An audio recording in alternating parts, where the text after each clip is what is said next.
va partager la parole. Il est déjà 17h. Comme je sais que demain, c'est la rentrée, c'est ça, non? Pour les parents, on ne va pas trop tarder.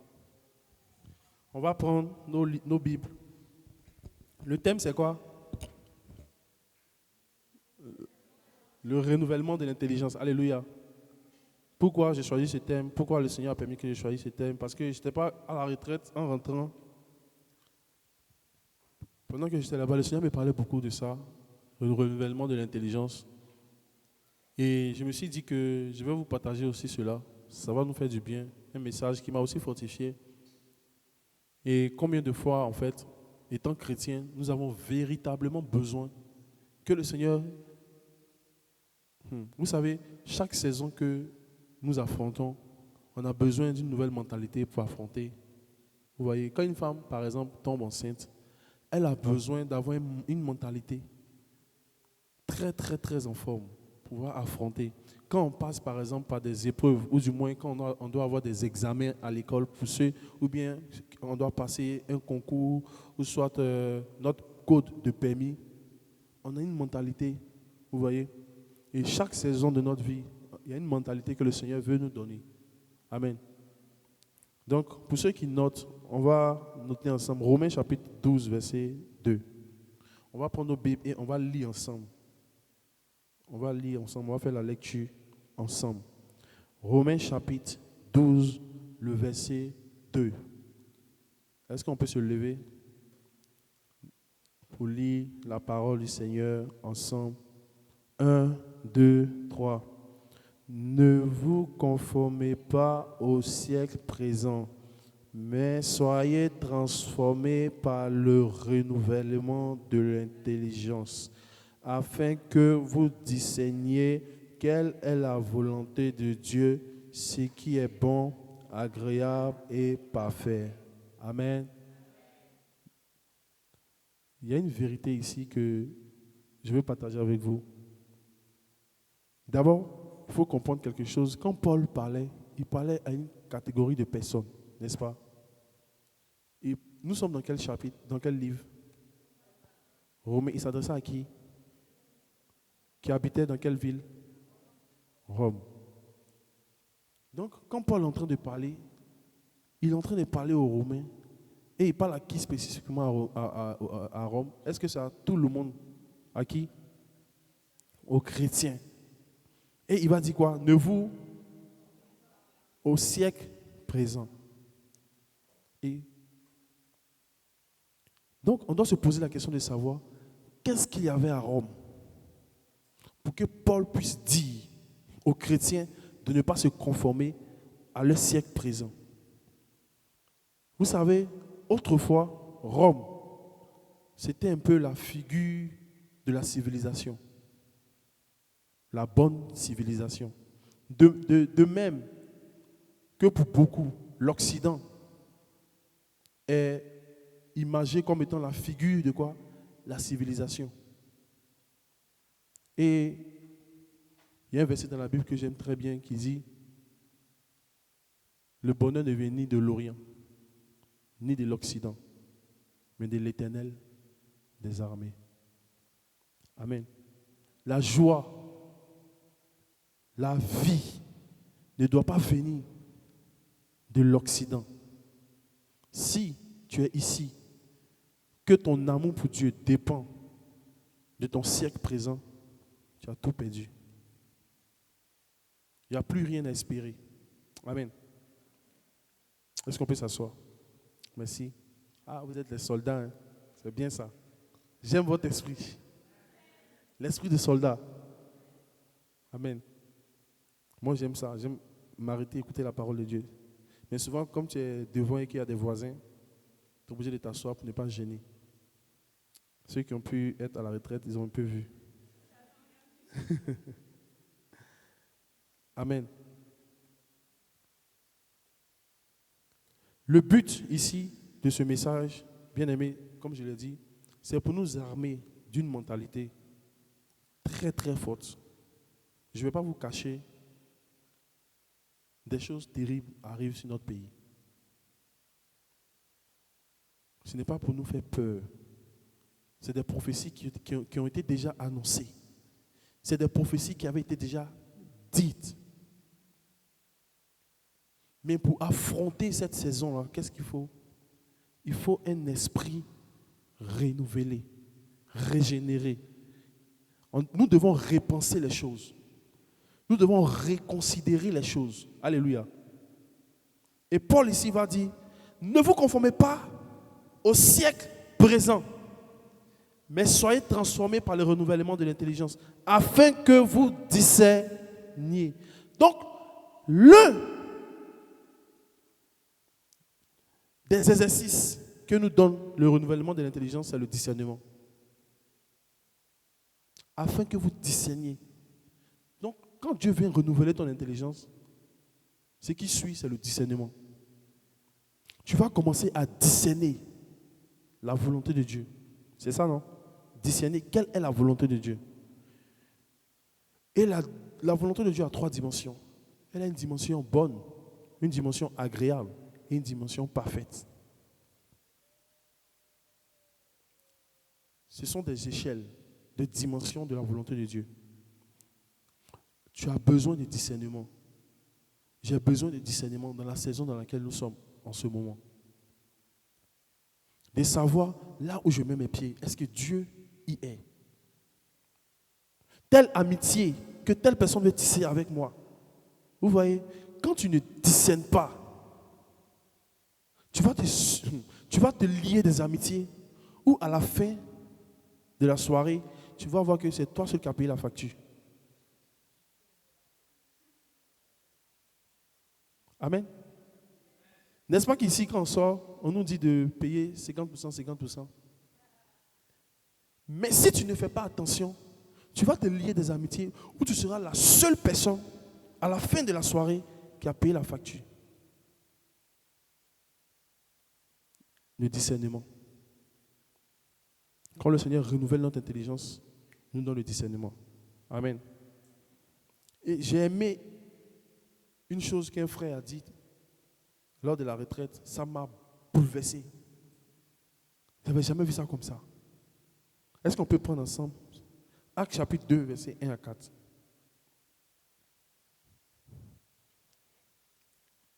Actes chapitre 2, versets 1 à 4.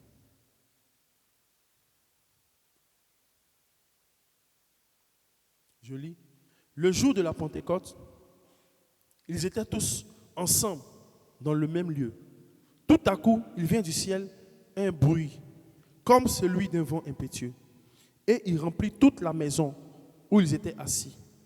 Des langues semblables à des langues de feu leur apparurent séparées les uns des autres et se posèrent sur chacun d'eux.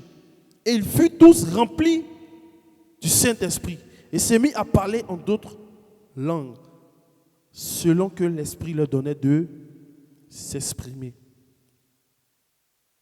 Première révélation qu'on peut avoir dans cette parole, le feu du réveil vient d'abord sur notre tête et après, il sort par notre bouche. Quand le Saint-Esprit est venu, qu'est-ce qu'il a fait? On dit le feu est descendu sur chacun d'eux, sur leur tête. Amen. Il se posait sur chacun d'eux.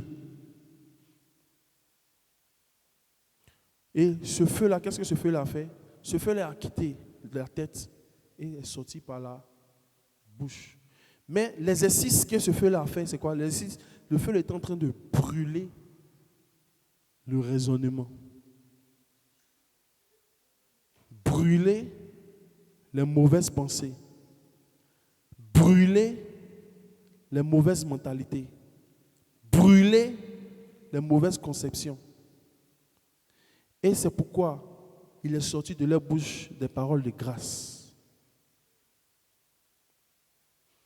Quand le Saint-Esprit descend en forme de feu sur toi, il passe d'abord toujours par ta tête. Pour t'amener un renouvellement d'intelligence. Un renouvellement de mentalité. Parce que si quelqu'un n'est pas renouvelé dans son intelligence et dans sa mentalité, Ça va se savoir dans sa façon dont il parle. Au lieu que les gens vont venir écouter l'évangile que tu prêches, les gens les gens vont fuir ta présence. Quand ils ont commencé à parler, ils ont parlé le langage des autres. Les gens se sont reconnus en eux. Et ils ont commencé à écouter l'évangile. Premier élément du réveil, bien-aimé, Dieu doit changer ta mentalité.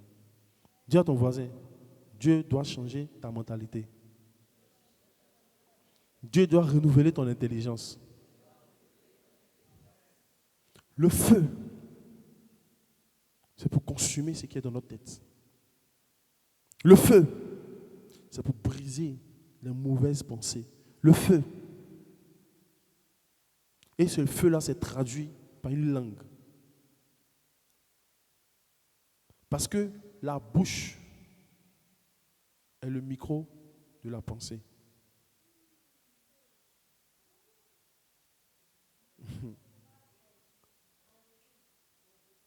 La bouche est le micro de notre pensée. Notre pensée est muette, n'est-ce pas? Il y a un philosophe qui a dit, tout ce qui se conçoit bien s'annonce clairement et les mots pour le dire arrivent aisément. On pense d'abord. Et la pensée là trouve un chemin et elle vient par notre bouche. Et c'est la bouche qui déclare la pensée. Donc, si tu veux savoir comment quelqu'un pense, regarde ce qui sort de sa bouche. Regarde ce qui sort de ma bouche. Et ce qui est sorti de la bouche des disciples, c'était des paroles. Ils ont commencé à s'exprimer selon que l'Esprit leur donnait de s'exprimer. Ils ont commencé à déclarer des choses. Ils ont commencé à déclarer des paroles. Amen. Le réveil, ce n'est pas inventer un nouveau style de pensée. Ce n'est pas copier toutes les choses qui sont dans le monde pour les ramener dans l'église, sous prétexte de convertir les gens qui sont dans le monde. Le réveil, c'est quoi? C'est de recevoir le feu de Dieu et de parler Dieu. C'est de recevoir le feu de Dieu et de parler le feu de Dieu. Alléluia. Philippiens chapitre 2, verset 5 nous dit, « Ayez en vous les sentiments qui étaient en Christ. » Ayez en vous les sentiments qui étaient en Christ. Donc, quand on veut aborder le réveil, il faut savoir que notre mentalité doit être différente de la mentalité qu'il y a dans le territoire.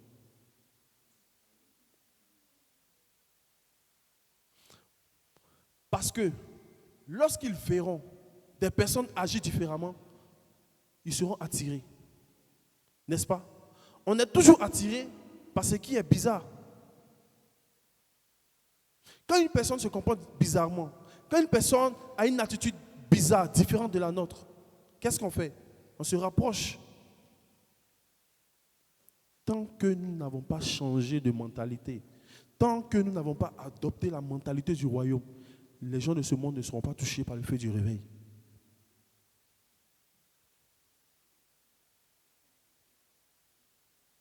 Quand le réveil a lieu dans un endroit, quand le réveil a lieu dans une ville, quand le réveil a lieu dans une maison, les gens qui sont dans cette maison abandonnent la pensée de cette maison pour épouser la pensée de Dieu.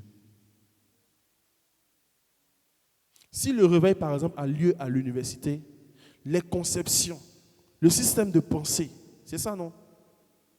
Le siècle présent qui règne à l'université doit être abandonné par ces jeunes. Dans ta famille, il y a un système de pensée peut-être qui règne, dont tu n'as pas idée,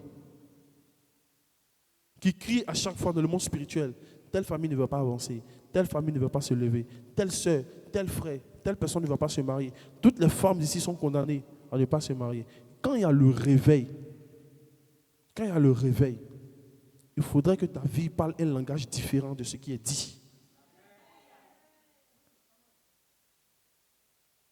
Si on dit ici, dans cette famille, personne ne doit avoir de diplôme, il faudrait que lorsque le réveil viendra, Lorsque tu proclames de ta bouche qu'il y a un réveil, il faudrait qu'on voit un langage différent. Alléluia. Pour commencer à épouser la pensée et la vision céleste. Amen. Point numéro 2. Le renouvellement de l'intelligence commence par le changement de mentalité et de qui nous sommes face au monde des ténèbres. Pour ceux qui notent, le renouvellement de l'intelligence commence par le changement de mentalité de qui nous sommes en face du monde des ténèbres. Je vais lâcher une pépite. Je peux? N'est attaqué par le monde des ténèbres que celui qui a la capacité de les détruire. N'est attaqué par le monde des ténèbres que celui qui a la capacité de les détruire.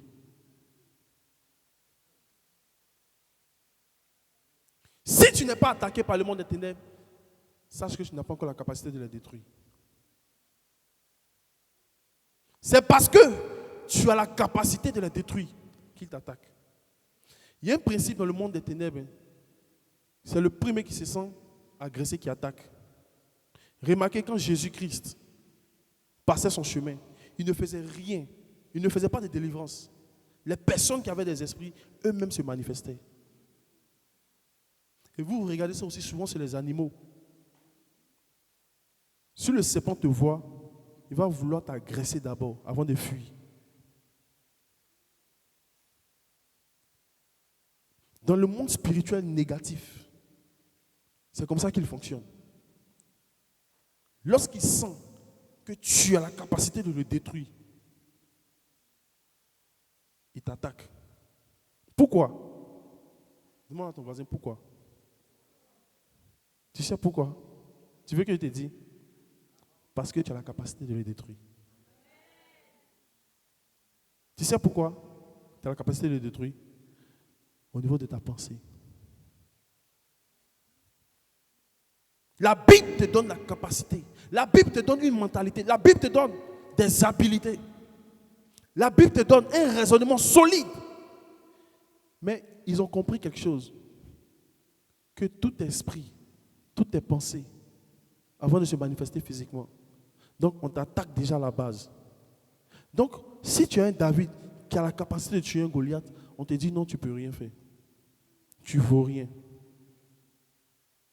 Les messages que vous entendez souvent, les paroles que les personnes vous disent, non, ça tu ne peux pas. Non, tu peux en réalité. Tu peux en réalité. Nous pouvons en réalité. Mais ils ont compris une stratégie. Le combat, ce n'est plus un combat avec l'épée. C'est un combat de la pensée. Une fois que tu atteins au niveau de la pensée, il n'y a plus rien à espérer pour toi. Il faut que le Seigneur te fasse grâce de t'amener des personnes qui ont réussi à éteindre la voix des mauvaises pensées, de communiquer aussi ce feu-là. Je suis venu ce matin comme prophète, annoncer ici à une femme, annoncer ici à un homme, c'est possible.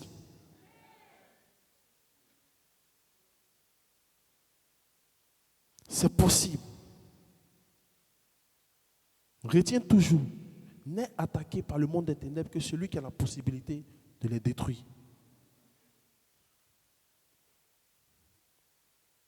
Si tu vois que tu es en train de pleurer, en réalité, ce n'est pas toi qui pleures. Amen.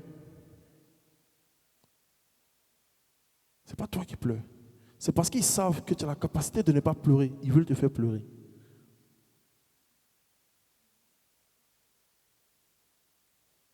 Amen. Pour illustrer ce que je disais, prenons Exode chapitre 1, verset 15. Exode chapitre 1, verset 15.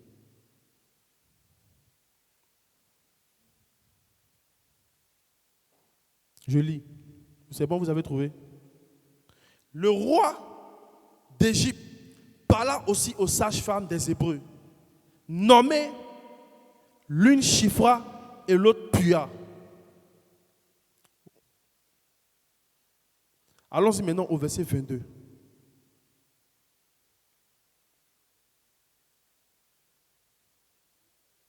« 22. Alors, Pharaon donna ce ordre à tout son peuple. 2 points. Vous jetterez dans le fleuve tout garçon qui naîtra et vous laisserez vivre toutes les filles. Vous jetterez dans le fleuve tout garçon qui naîtra et vous laisserez vivre toutes les filles. La formule c'est quoi? N'est attaqué par le monde des ténèbres que celui qui a la capacité de l'attaquer. Pourquoi il attaque les garçons? En réalité, ce n'est pas les garçons qui l'attaquaient. Dans cette version, on ne nous explique pas bien le verset. Est-ce que quelqu'un peut prendre avec moi Exode, chapitre 22. Non, Exode, chapitre 1, le même verset là, le verset 22 là, dans la version parole vivante. Parole de vie, voilà. Ils ont écrit quoi? Ou bien même dans la version King James en français. Vas-y.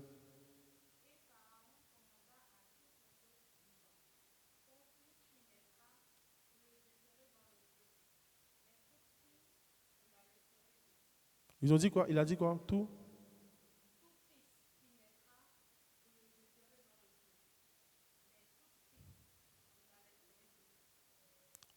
Tout fils qui naîtra.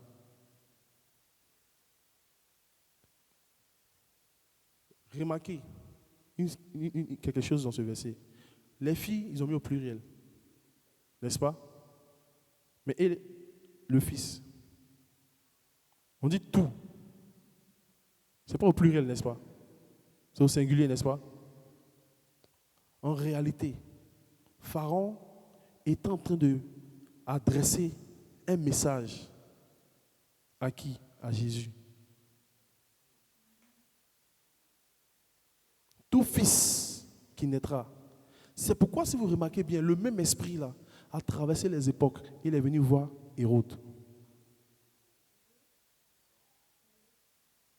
Pour venir tuer le fils.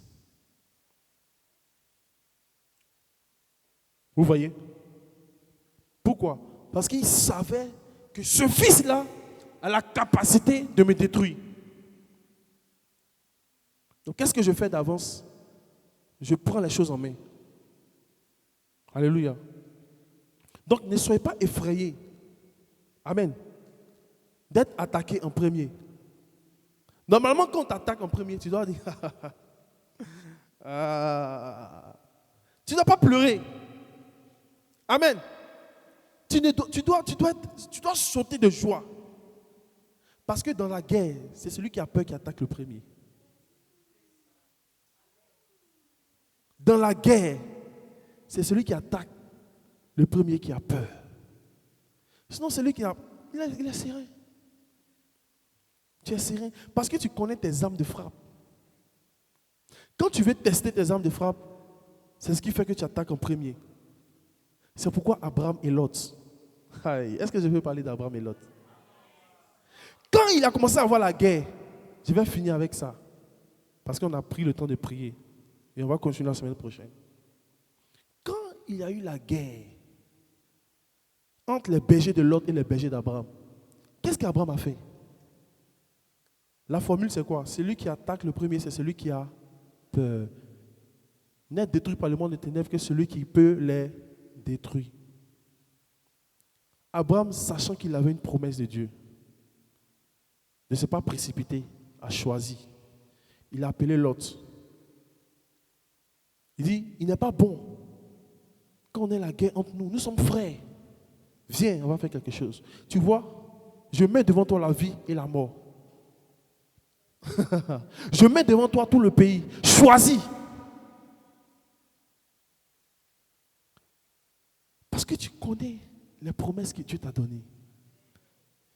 Quand quelqu'un n'est pas sûr, C'est pourquoi souvent les parents souvent luttent les bénédictions avec les enfants. Quand tu n'es pas sûr de ce que Dieu t'a dit, tu luttes avec Lot. Non, laisse. Lot a choisi la bonne part, là où il y avait de la verdure. Abraham est resté serein parce qu'il savait la promesse que Dieu lui a dit. Dans le monde spirituel, dans la guerre, c'est ceux qui ont peur qui attaquent les premiers. Alléluia. Et le Seigneur nous a dit à nous, bénissez vos ennemis. Parce qu'en réalité, tu sais quoi? Tu n'as pas d'ennemis. Tes ennemis sont ses ennemis. Donc, je vais faire une illustration et puis on va partir. Prends ça et tape-moi. Je marche. Quand tu es un enfant, continue. Quand tu es un enfant dans le monde spirituel, c'est là que tu te retournes pour te battre.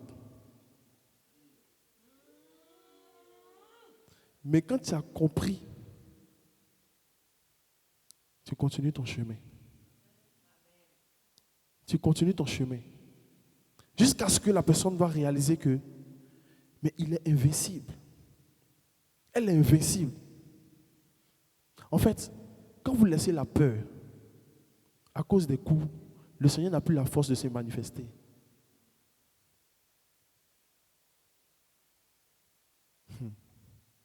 Le monde des ténèbres travaille avec la peur et les doutes. Tu vois une maladie. Le Seigneur dit, je vous ai donné l'onction pour chasser les démons. Mais tu vois que ce verset-là ne s'accomplit pas dans ta vie. Pourquoi? Parce que tu as peur. Tu as reçu l'onction prophétique, mais tu as peur de prophétiser.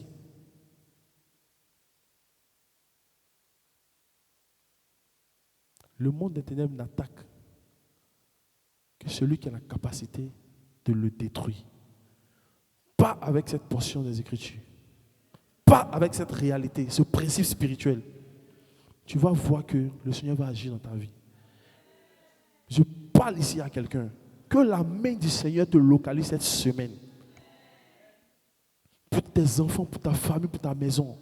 Que l'huile ne manque point. Que le vin, la joie de l'esprit ne manque point. Et que tu reviennes dimanche prochain avec des témoignages vivants et palpants. Dans le nom puissant de Jésus-Christ. Est-ce que quelqu'un peut acclamer le nom du Seigneur? Amen, merci.